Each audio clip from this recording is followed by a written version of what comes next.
Estou aqui imensamente emocionada pelas palavras da presidente, as palavras de Gilberto me tocaram muito. Por último, Gorete, dando testemunho do resultado do trabalho desses 34 anos a serviço do amor. São declarações pontuais. Se a gente fosse abrir aqui a oportunidade para que todos falassem, com certeza cada um de nós aqui teria contado um fato, uma bênção que foi recebida por cada um daqueles que passou por esta casa. E a gente se emociona porque aquela semente que foi citada aí, naquelas palavras imortalizadas como o perfil do Gese, que nós tivemos a honra de escrever. E eu acredito que se as pessoas souberem que isso foi escrito por nós, que fundamos, que acompanhamos, que vimos nascer, eu acho que vai dar um pouco de credibilidade a essa história. Então eu aconselho que não deixem que essa história pereça, porque o passado é muito importante para explicar o futuro, não é? E a gente nunca deve esquecer o passado. As raízes contam as nossas histórias. Aqui eu tenho uma grande satisfação de ver pessoas que eram crianças quando essa casa surgiu, e hoje estão aqui trabalhando, dando a sua contribuição. Como também estou vendo aqueles veteranos que começaram aqui conosco, como Titio, Dona Lourdes, a outra Dona Lourdes Barros também aí, Jandira, Titio. Nossa, Titio era aqui com as crianças, acolhendo ali com o violão, cantando, né? Depois Jeff chegou, puxado aqui pela mão, né? O avô trazendo ele, pequenininho. Nalva, tá ali minha cunhada, né? Que acudiu ao chamado dessa trombeta, né? Que foi tocada aqui em Itapororoca. E muitos aqui eu não vou citar mais ninguém não, Verônica, porque daqui a pouco eu vou pecar, porque não vou citar todo mundo, né? Não está a Elza, pessoas da família que abraçaram a causa. Então, no dia de hoje, a gente não pode falar de outra coisa a não ser da casa. Hoje não é aniversário do Gese. Vou falar da casa espírita. Vocês poderiam até esperar que eu falasse um determinado tema hoje, mas eu vou dizer algumas palavras sobre a casa espírita. E deveria estar aqui fazendo essa fala seria Vicente Gaioso. Olha que descompasso. Eu tentando substituir Vicente Gaioso, que é um palestrante espírita. Eu me considero um estudante da doutrina espírita. Quando se trata de sentar em torno de um grupo e estudar, eu dou o meu melhor. Mas em palestra eu não sou muito boa não. Por isso fiz umas anotações e faço questão de trazer hoje à noite para a gente compreender melhor a figura de uma casa espírita. Pode ser até que a gente não esteja ainda dando o devido valor. Gente, nesse evento comemorativo, né, de 34 anos desta casa, Grupo Espírita Servidores do Evangelho, quando a gente se reuniu a primeira vez para tentar encontrar um nome, um título para a nossa casa, a primeira coisa que me veio foi Grupo Espírita Aprendizes do Evangelho. Nessa época, nós estávamos recebendo a visita de Raul Teixeira, grande palestrante espírita, lá do Rio de Janeiro, e em conversa, ele veio aqui conosco, nego, foi Raul. Ele disse, gente, bota, ao invés de aprendizes, bote servidores do Evangelho. Esse título foi dado por Raul Teixeira, no nome desta casa. Poucos sabem, estou contando aqui para que fique nos anais da história. Registra. a cada um aqui presente, a cada uma aqui presente, que conhece a doutrina espírita, se a doutrina poderia ter sido implantada no planeta, principalmente na nossa pátria brasileira, onde floresceu vigorosamente, sem a existência da casa espírita. Isso seria possível? O que dizem? Seria possível a doutrina espírita ter deslanchado, falando numa linguagem mais jovial, coloquial, sem a contribuição das casas espíritas? A doutrina estaria no patamar, no nível que se encontra em termos de divulgação? Claro que não. A casa espírita, ela é o local ideal para se pregar o espiritismo. E eu vou dizer o porquê. Porque é onde se desenvolvem as atividades doutrinárias. Allan Kardec, o codificador do espiritismo, estruturou um conceito de centro espírita bem interessante. Porque, vejam bem, a gente às vezes pensa que quanto maior a casa, quanto mais cheia, mais importante ela é. Não é bem assim, não foi bem assim na visão de Kardec, na visão inicial. Tem uma página na Revista Espírita onde é intitulada assim, O Sonho de Kardec. Nobre Brito, né? Zélio já deve ter lido. Onde ele diz que o sonho dele seria um dia que houvessem grupos espíritas pequenos, ele chama até de domésticos, grupos domésticos, onde se aplicasse, ensinasse os postulados espíritas, as suas bases, de uma forma séria. Isso daria uma força bem maior ao avanço da doutrina do que casas muito cheias onde se fizesse uma miscelânea, onde se fugisse das bases da doutrina. Eles se preocupavam com isso. E o grande Walter Xavier Macedo, um dos maiores médiuns que eu conheci aqui na Paraíba, que foi o meu salvador na hora da minha obsessão, ele dizia: quando a casa muito cresce, o amor desaparece. E eu acho que isso é verdadeiro. Dona Lourdes, essa mulher guerreira, batalhadora, cujo esposo, seu Manuel, que frequentou durante décadas esta casa aqui. E eu agora vou citar seu Manuel, porque veio aqui um exemplo interessante para vocês. Quando nós fundamos essa casa em 1992, nós fomos ao Ceará, no Luiz, buscar recursos, experiências, para a gente poder aplicar aos trabalhos da casa, de estudo, de acolhimento. Porque naquela época a gente teve notícia de uma casa espírita em Fortaleza, dirigida pelo Coronel Monteiro. Foi um homem muito conhecido no movimento espírita cearense. Se ainda estiver encarnado, está trabalhando lá. Ele fundou uma casa espírita em Fortaleza, na beira de um mangue. E nós fomos lá conhecer. Gente, eu fiquei impressionada. Tinha 300 trabalhadores com crachá aqui, fazendo acolhimento, atendimento fraterno, passes, palestras.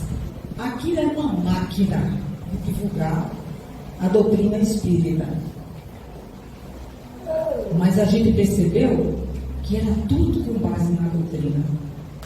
Era tudo com base nos fundamentos doutrinários. Aí nós trouxemos os exemplos de lá e aplicamos aqui na Paraíba, pela primeira vez, o estudo sistematizado da doutrina espírita. Não isso. Foi aqui, nesta casa. Nós aplicamos, passamos 2 anos aplicando o curso, trouxemos Jair Colombo, nosso amigo que era estudioso da doutrina, para aplicar conosco, e seu Manuel fez parte do curso. E o resultado disso é que seu Manuel um dia chegou para mim de uma viagem que ele foi visitar uma casa espírita, e ele disse: minha irmã, eu vou dizer a você, aquilo lá não é espiritismo sério, não. Ele fez esse comentário. Eu disse: por que, seu Manuel? Porque tem coisa lá que não está na doutrina.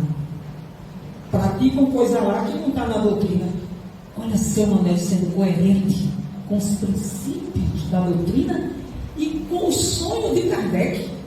É melhor que se reúna um grupo de 10 pessoas e pratique a doutrina dentro da sua pureza, do que haja uma casa enorme desviando-se das bases doutrinárias. Por quê? Seu Manuel não sabia nem o O, sabia, dona Lúlia? Não escrevia nem um O. Eu ainda tentei, viu? Não foi, dona Lúlia? Eu botei eles dois de saia justa e fui ensinar o alfabeto a eles. Vocês precisam ler. Não teve jeito, esses dois são cabeça dura. Só nova encarnação.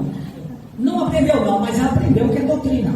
Então, gente, o povo diz que espiritismo é de elite, só a elite absorve. Seu Manuel absorveu de uma forma rígida, ele dizia: isso não é espiritismo sério, porque estava fora dos princípios doutrinários. E assim é qualquer um de nós. Se a gente primar pela base doutrinária, se a gente chegar no Rio Grande do Sul e entrar numa casa espírita, a gente vai fazer igual a São Manuel. Isso aqui não é espiritismo sério, não. E a gente vai mudar, vai para outro lugar. Então, a estrela de hoje, né, eu estou falando a vocês, que é a casa espírita, lugar da difusão da doutrina. Mas de que maneira? Coerência. Então, a gente pode dizer que o centro espírita é a célula fundamental do movimento espírita, não é? Tem a federação, as federações, mas as federações não são casas espíritas. Elas são coordenadoras do movimento espírita. Quem tem que fazer o papel de divulgação da doutrina é a célula casa espírita, tá certo? Em 1858, Allan Kardec fundou a Sociedade Espírita Parisiense. Podemos dizer que foi o primeiro centro espírita do mundo, porque ele precisava capacitar aqueles que estavam se aproximando da doutrina, capacitar perante a ciência espírita, através das experiências mediúnicas, e ele pegava o resultado dessas experiências e publicava numa revista que ficou conhecida, Jornal de Estudos Parapsicológicos, que a gente hoje conhece como Revista Espírita. Eu estou lendo a Revista Espírita, isso vai demorar, essa encarnação ainda vai passar um pouquinho para outra, porque são quase 8.000 páginas, né? Mas a gente vai vendo, às vezes eu pulo, vou ver uma coisa que interessa, porque precisa pesquisar para alguma coisa, mas é importante, porque os 5 livros codificados por Kardec é o resumo do resumo do resumo da Revista Espírita, onde tem tudo, gente. Todas as experiências que foram feitas lá na Sociedade de Estudos Parisiense. Kardec afirmava que a doutrina tem um caráter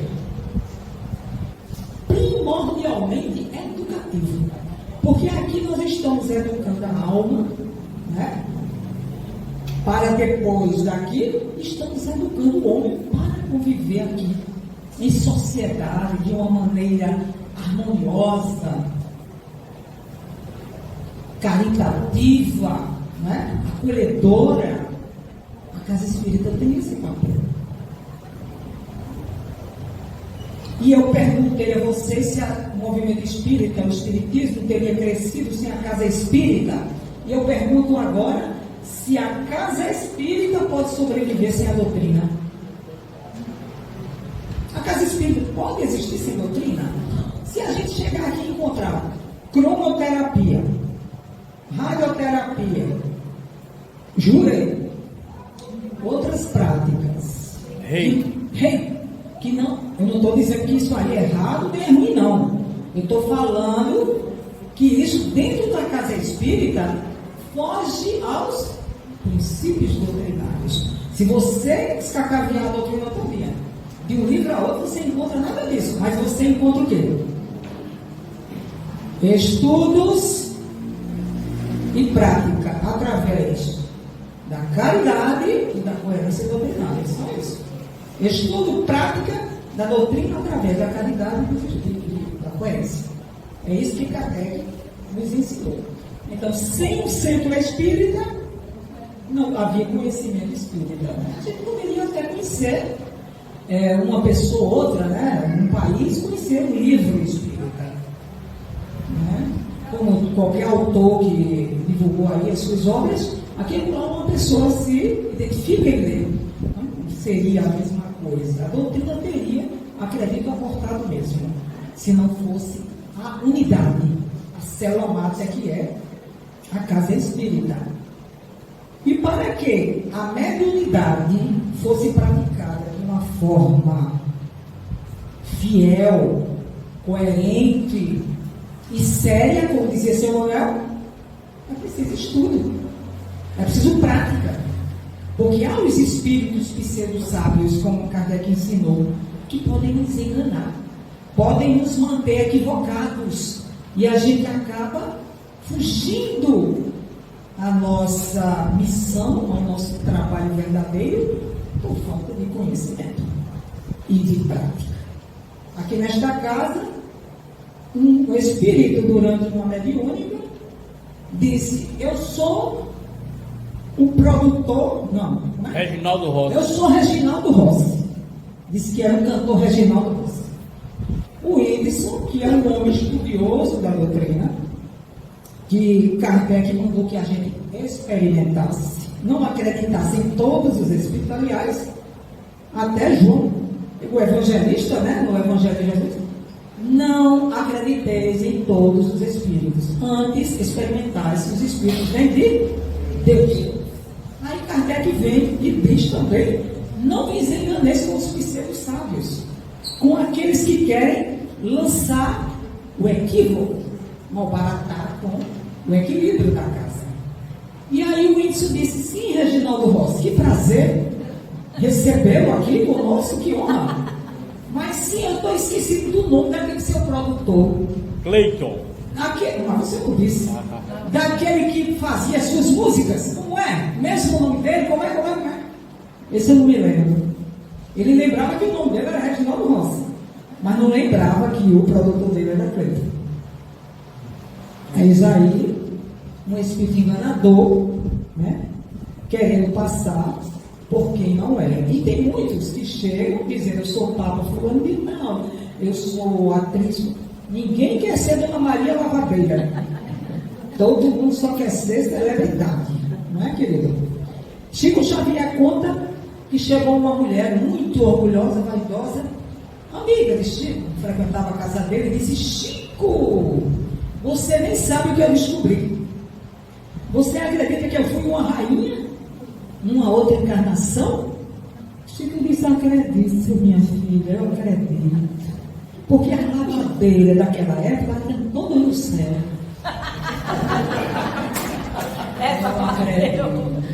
Então, gente, são muitos espíritos que vêm querer enganar, mas nós que somos formadores de opinião, nós temos que ser fiéis à doutrina.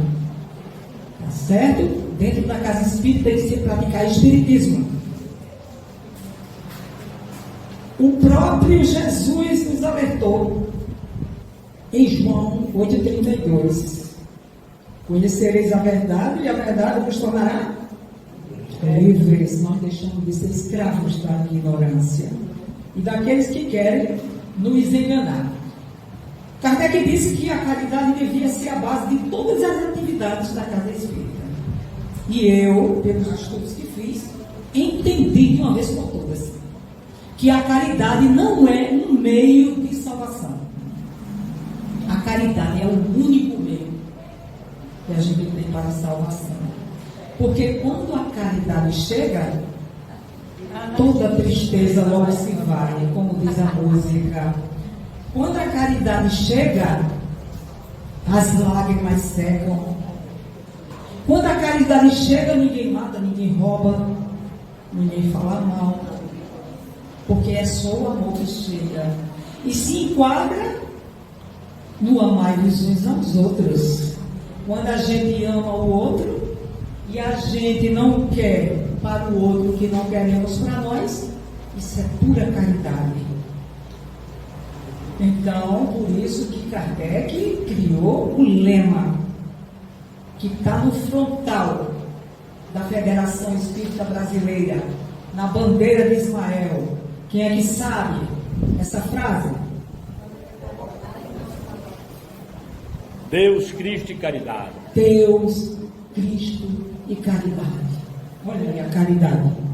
Olha o tamanho desse compromisso que a gente tem com Deus, com Cristo e com a caridade. Sem a caridade não tem nada. Até para conosco mesmo, né? A autocompaixão, que Joana de Ângeles nunca fala.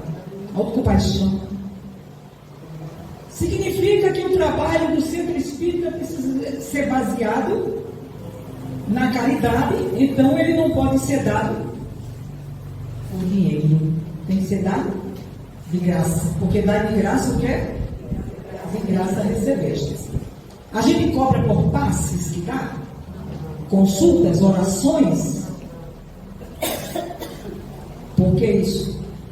Porque o ensinamento espírita, o trabalho espírita é voltado para a educação da alma, a educação moral, a educação ética de seus frequentadores.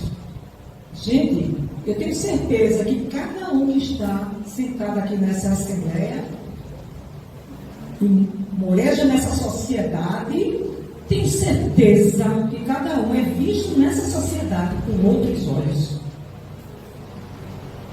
Você conhece fulana? Não vou citar nenhum nome aqui, que aqui só vejo gente de asinha. Já virando anjo. Ela é espírita. Aí a outra diz, logo vi. Já ouviram esses comentários? Tu sabe que fulana é espírita? Logo vi. Sabe por quê? Porque essa pessoa, ela se furta a certas práticas que poderiam ofender ao próximo ou à sua própria moral. É uma pessoa que tem um comportamento diferenciado. Já disseram isso a mim com relação a Josinaldo. Josinaldo? Aquele é um homem de bem, né? Nunca se viu Josinaldo, né? Fora dos comprometimentos com o Evangelho. Isso não é lindo? Agora, isso tem um preço. A gente precisa pagar por isso. Como? Se esforçando para ser cada dia melhor, como disse Kardec. Ele não quer que ninguém se torne santo, não. Nem suba o Monte Everest. Quer somente que a gente, cada dia, seja um pouco melhor. Porque isso é paulatina. Jesus não tem pressa, Deus não tem pressa, a natureza não tem pressa. É uma coisa de cada vez. Porque o nosso Bezerra, o grande apóstolo do Espiritismo do Brasil, disse: a união dos espíritas é urgente, mas não é apressada. Porque nada apressado presta. A pressa, como é que é, inimiga da perfeição. É urgente que a gente estude, que a gente trabalhe, que a gente se dedique, que a gente faça a nossa parte. Mas não é apressado, não. Se chegar todo mundo aqui esbaforido, vamos Magnólia, vamos pegar aqui, vai terminar saindo ruim. Não vai sair legal, mas se todos chegarem com harmonia, com união, e se comprometerem, se fizer um pouquinho de cada vez, cada um fazendo, Isso é maravilhoso, ele faz milagres. É o que a gente está vendo isso aqui. Tudo se organizando, tudo bonito. A gente chegou aqui, se sentou confortavelmente, as cadeiras limpinhas, né? Isso teve alguém que providenciou, né? E o grande espírito Erasto, que foi um grande codificador, um dos grandes contribuintes, né, ou contribuidores da codificação, ele diz: mãos à obra. Isso não citou essa frase numa palestra que a gente foi fazer lá na comunidade de São Rafael, lá no grupo de Valdo Franco. Mãos à obra, meus irmãos. O arado está pronto. A terra espera. Arai. Então significa que a gente não pode ficar parado. Se a gente já conheceu o Evangelho, já conheceu a doutrina espírita, já entende que nós somos espíritos imortais, eternos, que temos o nosso compromisso na Terra como co-criadores de Deus, ou com Deus, e a gente não faz nada, será que a gente vai ter algum prejuízo com relação às nossas contas na espiritualidade? Será que é suficiente para cada um de nós não fazer o mal? Não, eu nunca fiz mal a ninguém, então Deus está vendo. Eu nunca fiz mal a ninguém, sou uma boa pessoa. Mas fez algo de bom por alguém? Não tive tempo nem pensei nisso. Então vai voltar do jeito que chegou. A gente tem que fazer a diferença. Não é para ficar na mesmice. Se você tem um talento, olha aí, tio, vamos reger o coral. Vamos fazer alguma coisa para alegrar a vida das pessoas, tornar a vida das pessoas melhor. Há 2 anos atrás, apesar de eu já fazer esses trabalhinhos, poucos aqui e ali, né, uma conversa, uma palestra, um estudo, mas aí a espiritualidade me contactou e disse: você não acha que pode fazer melhor, não? Você pode fazer alguma coisa mais. Não sei, que exploração é essa? Ainda quer mais, eu gosto de assistir meus doramas. Deixa eu aqui maratonar meus doramas um pouquinho. Não, tem um negócio aí para você. O que é? Música. Eu digo, meu Deus, olha só que saia justa. Gente, assim, numa carreira assim começou a chegar música e a gente lançou um álbum e agora já tem mais 12, estamos já gravando mais da metade. Tem outro na agulha, 2 CD. E eu estou por aí. Eles disseram que eu posso, eu digo, tá certo, então segura na minha mão, porque uma velha com 77 anos, querendo ficar 1 hora cantando no trabalho, fazendo palestra. Eu digo, faça o seguinte, dá suporte aí, para ver se eu aguento. E eu estou aí. Eles não disseram que era para trabalhar. Cada um de nós aqui tem um talento, precisa só despertar. Não vale a pena ficar na inércia. Fiz uma música para isso, que é justamente a questão 932 do Livro dos Espíritos. Quando Kardec pergunta ao Espírito de Verdade: irmão, por que é que neste mundo o mal sobrepuja o bem? Aí ele diz: por causa da timidez dos bons. Os maus, eles são audaciosos. Eles se desdobram em projetos malignos. Passam a noite trabalhando como é que vai invadir as contas, né? O crime cibernético, invadir as contas. A IA está aí para ajudar, né, a eles usarem a favor do crime. E a gente, que tem inteligência, tem evangelho, tem doutrina espírita, está usando a IA para favorecer a humanidade, para desmistificar o mal e fazer com que o bem prevaleça? Ou a gente está só acomodado em casa assistindo novela? Não foi para isso que nós fomos chamados. Mãos à obra. O arado está pronto, descarregou, que a terra espera. Arai. E numa página muito bela, que foi comunicado em 1863 em Paris, esse mesmo espírito Erasto, ele explicou a função social da casa espírita. e disse que era um agente de transformação moral e de apoio fraternal. Olha aí como ela falou em apoio fraternal. Porque a nossa sociedade, a nossa associação espírita, ela se presta também a isso. A apoiar a sociedade. Aqueles que estão em situação de risco, né, de risco de fome.